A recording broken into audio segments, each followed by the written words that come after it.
You see, in the 1930s, it was an established fact that the regal class of Negro nomads exiled from the kingdom of Judah, that they resided in Songhai, in Mali, in Ghana, in Kenem, in Bornu, in the empire, and within the Onadu forest of Dahomey south of Timbuktu. Communities complete with Aramaic Torah scrolls. Another area in Africa who have something big happening is in Nigeria. You have the Igbo people, or Igbo, pronounced either way. There's 40 million of them. There's been books written about it from scholars in Nigeria, from scholars from the Jewish people. And where it gets interesting is, in America, there was a slave trade. And a lot of the slaves, a very high percentage of them, came from Western Nigerian ports. And in America today, you see a very large movement of African Americans who say that they're the real chosen people, that they're the children of Israel, they're the Judeans. You know, so what are they just trying to create an identity for themselves because they were slaves, or is there really something here? And the answer is, most likely there is something there. And most likely, maybe that they were the original Israelites, and maybe that the Jewish people today, who are white, Caucasian people, came in a little bit later on. I want to discuss a little bit of sensitive history. And if I go to sensitive history, well, then I must quote sources that say it rather than that I say it. This is a fascinating book, and the web pages are there, you can check it out. Facts are facts. This is a book that was written by a Jewish man. And he confronted the thinking of many of the high-placed individuals of the world. This is interesting stuff. In this book, Benjamin H. Friedman, a Jewish man, writes about the Jews and reveals an interesting history. He states that the present Jews in Palestine are not the true descendants of the Judeans, but rather descendants of the Khazars. You see, Samson tore a lion apart as he would a young goat. And as a Nazarite, he wore 7 dreadlocks. He was mahogany in body color, just like Malcolm X. And his visage was blacker than coal. He was a Negro. Lamentations 4, 7, and 8. And this is really hard for people to see in Scripture, because predominantly it has been the Caucasians that have been in charge of the Scriptures, right? For millennia. Lamentations 5:10. Our skin was black like an oven. Job 30 verse 30. My skin is black upon me and my bones are burned with heat. Deuteronomy 28. Deuteronomy 28 verse 68. And Yahweh shall bring you into Mitzrayim, Egypt again, with ships. And the way of which I said to you, you shall see it no more again. And there you shall be sold to your enemies for slaves and female slaves, and no man shall buy you. And that is what happened to the regal class of the house of Judah. You see that? The ancient Israelites are those people that were taken into slavery through Atlantic slave trade and scattered through all nations of the world. Right. That for 400 years preachers have taught what they've been trained to teach and never teaching people who they are.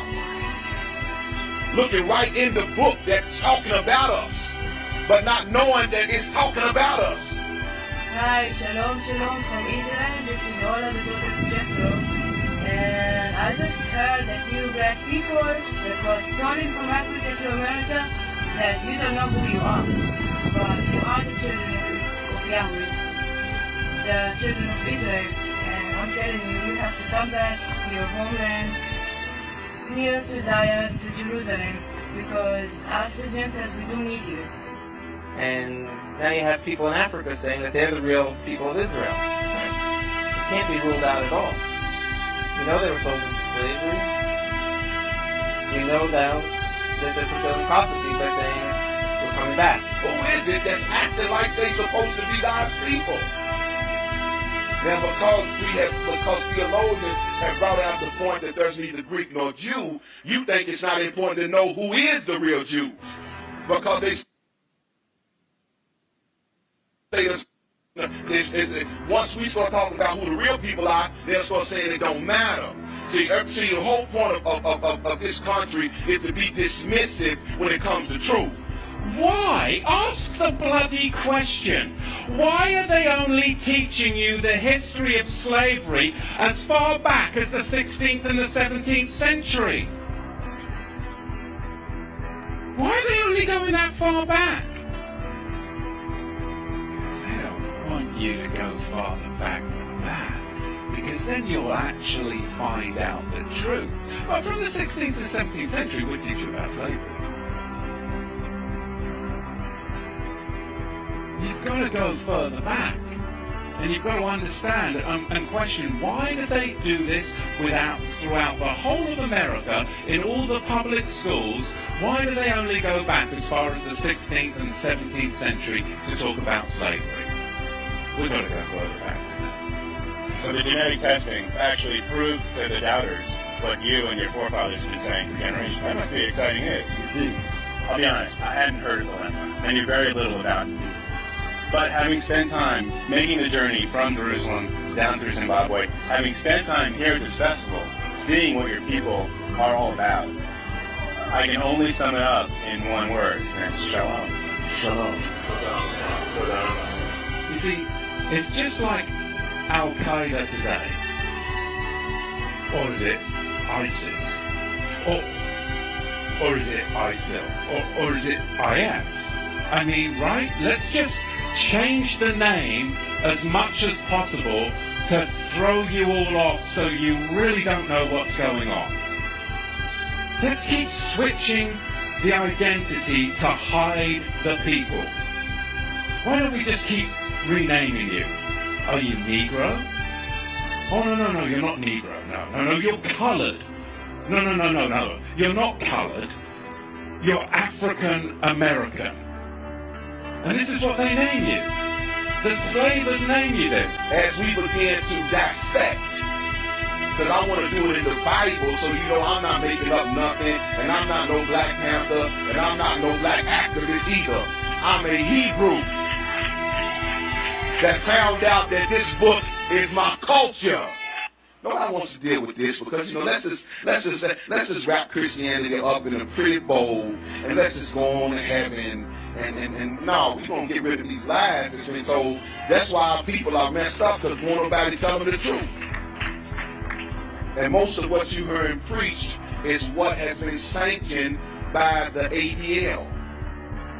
In other words, what they allowing preachers to preach, as long as they keep in line with the lie that these are God's chosen people. That's why you see people like John Hagee and Joel Osteen and all these people just stand with Israel, and stand with Israel, stand with Israel. Nobody's talking about that. How is these people who are supposed to be researchers not research that part? But do you know why they don't want to talk about that they're not the real people? Because you're going to ask the question, if they not it, then who is?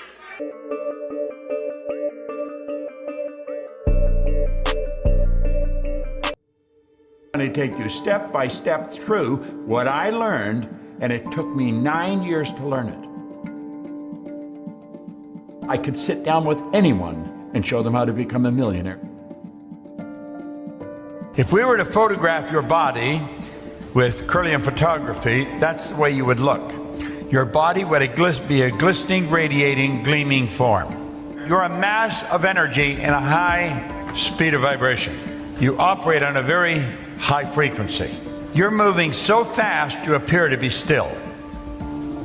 But I'm going to tell you, nothing about you is still. It's moving at a very, very high speed. Look here for a moment. Let all these lines represent levels of vibration. There's an infinite number. Every frequency is hooked up to the one above and the one below. There's no line of demarcation where one stops and the other starts. Now, if you understand this in depth, that means everything in this universe is connected. There is only one power.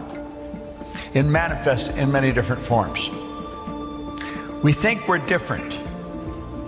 We only appear to be different. We're not different at all. We're all exactly the same. We just do different things. We think different thoughts. We're involved in different ideas, but we are all connected. And I think when we really get that straight in our mind, a lot of the problems that we have go away. Let's suppose that X represents where you are. That represents you, where you are in your life right now.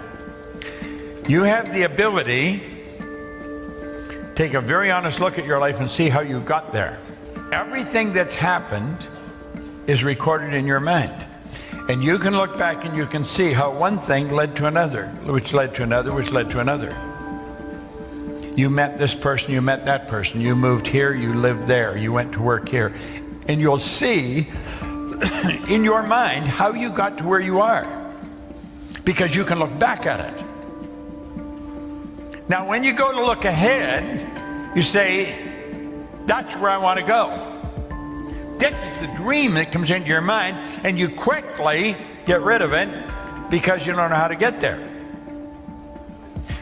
When we think of something, when it comes to our mind, let's understand nothing is created or destroyed. We've tuned into something that already is.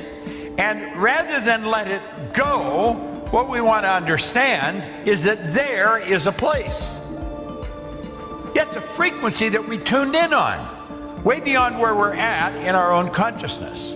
This is real. This isn't just some fancy idea. Well, we've got to understand that when we see something, it's not just something, it's a place. There is a place. It's a frequency. When we get on that frequency, all kinds of things start to happen. This new state of conscious awareness becomes our home from which we view the world. Act like the person you want to become. When you move on to a higher frequency, you're going to be communicating with a world that's totally foreign to and beyond the reach of your five senses. Now, until we start studying this, we go by what we hear, see, smell, taste, touch. We've got to get away from that. We really have to start to understand. When you move on to a higher frequency, that's when you start using your higher faculties. You don't go by what you hear, see, smell, taste, touch. You go by what you can see in your mind nobody else can see. Now, there is a place. Steve Jobs made it very clear. He said, you cannot connect the dots looking forward. You can only connect them looking backwards. So you have to trust the dots will somehow connect in the future. When you start, everything will start to happen for you. And one thing after another will start to happen. And pretty soon you find yourself there. It's done. And when you get there, you're going to start to become aware that you could have gone there. You see, when this crazy feeling takes over inside, you've got to understand what is taking over. You've got to understand what's causing you the problem. And you have to take control. You cannot let the paradigm control you.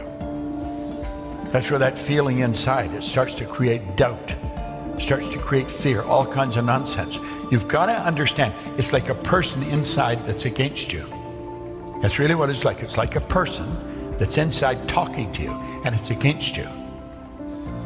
It's a program, it's a paradigm, and it talks to your consciousness when you're alone, when you're laying in bed or getting up in the morning, or maybe when you're standing in the shower, and it's telling you why you can't do it. You don't have the money, you don't know how.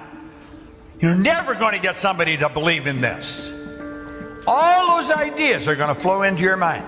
That's what the paradigm does to you. You can ask yourself, what do you really want to do? The future must become the present in the imagination of the one who would wisely and consciously create circumstance. We must translate vision into being, thinking of into thinking from. Imagination must center itself upon some state and then view the world from that state. That's what we're talking about here. To move to a higher frequency, you've got to consent. In other words, your decision. I couldn't do it. I couldn't take you there. Only you can go there.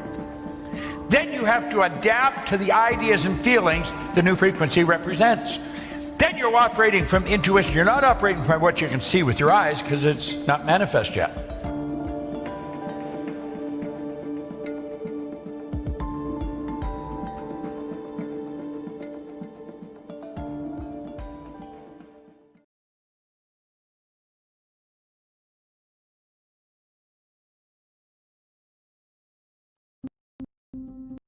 Perception controls biology, because how we see life determines our behavior, controls our genes, and can even rewrite the genetic code.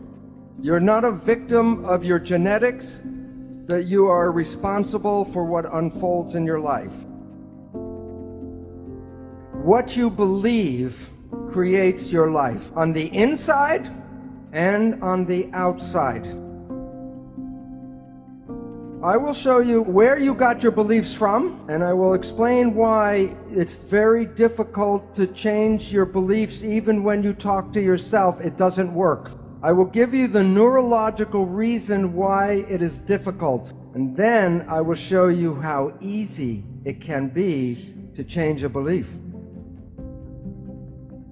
Perception controls life. No two people see the world in the same way. They have different perceptions. But let's do a perception test. I will show you two surface areas that are not regular. You must, with your mind, see which is bigger. Which has more surface area, Europe or South America? Calculate in your head the surface. The answer is South America is 2 times larger than Europe. This is the Mercator map. It was made by Germans. Where did they put Germany? Deutschland is in the dead center. Isn't the equator the dead center? This map is wrong. You want to see the correct map? It's called the Peters projection map. Which is larger, South America or Europe? The point is that you learn perceptions. And sometimes your perceptions can be right, and sometimes your perceptions can be wrong. Since perception controls biology, and since they can be right or wrong, then it's more accurate to say that belief controls biology. What you believe creates your life, on the inside and on the outside. So now the most important question is, where do our perceptions come from? Number 1, genetics. We get instincts we are born with. You do not have to teach a child how to pull its hand out of a fire.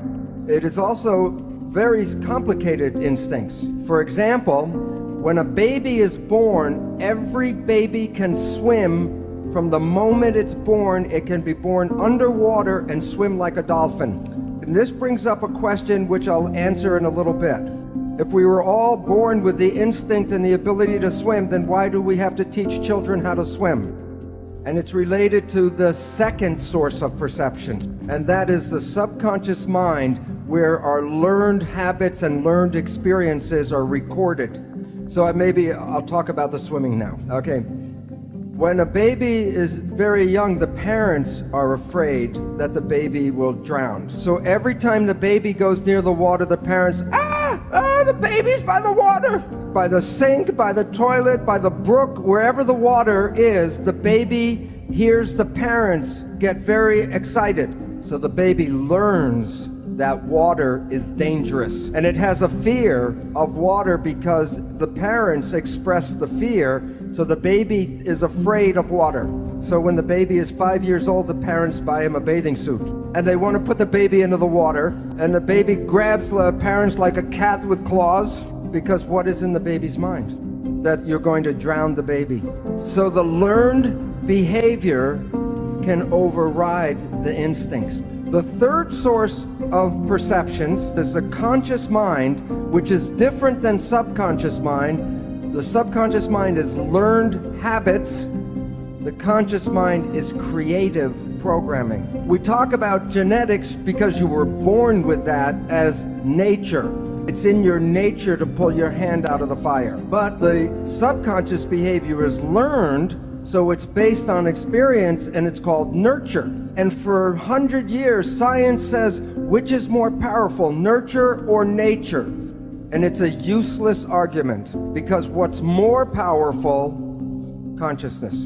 When you are conscious, you can rewrite the instincts, and when you become conscious, you can rewrite the experiences of your life. So that it is important to recognize that What we are not using enough of in our world today is consciousness. And I will describe in a little while how most of our lives, 95% or more of our life, is controlled by the habits of the subconscious mind. Now the question is, in development, what environment shapes fetal development?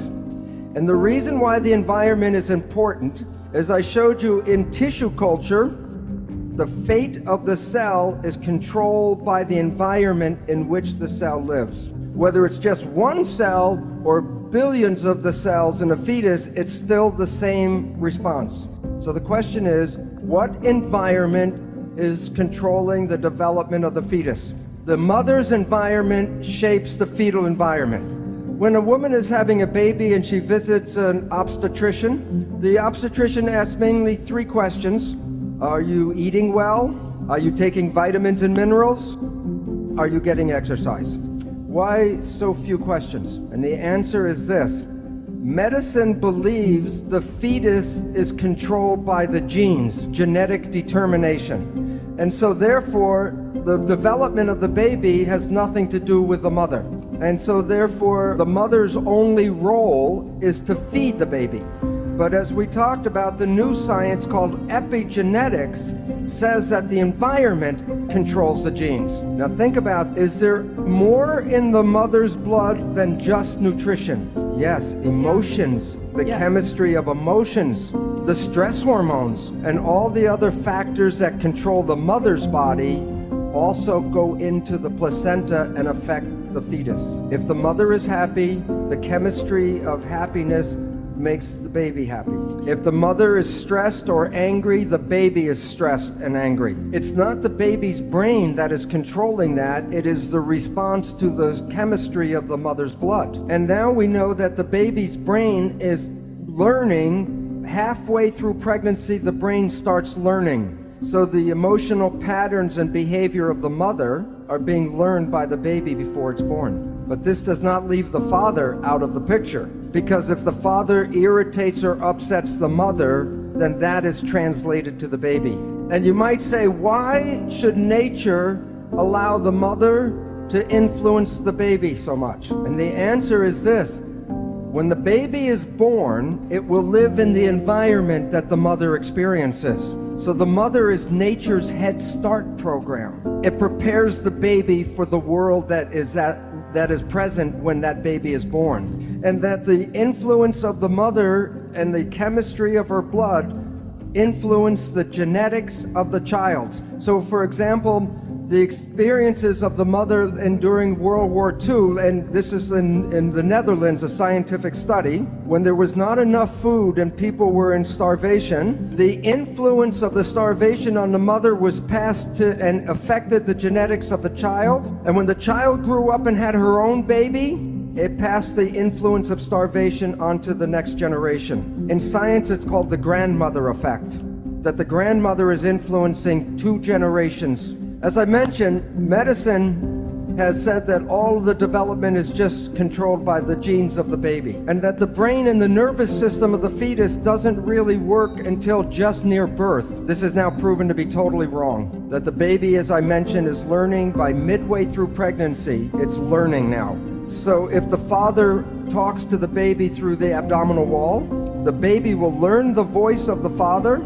And when the baby is born and the father says any words, the baby will know which one the father is. And also it works with music, because people play music to the baby and it learns the music before it's born. Our personality is already derived by 2 years of age. And that's the personality we will express through the rest of our lives until we change that. And I have been talking about how parents influence the genetics of the child, and I say, parents are genetic engineers because they shape the genetics of their child. And I've been talking about that for 20 years. And now finally science, and this is from Scientific American, and the conclusion, as they show, the findings suggest that a mother's parenting style can affect the activity of a child's genes. So there is a lot of responsibility in being a parent that we have not been aware of, because we've always said genes control biology.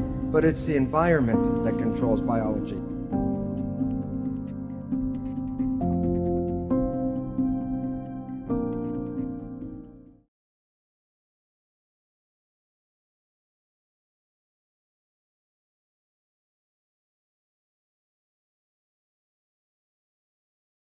The only way to handle it, if you start getting frightened of it, then you make it worse. Because you project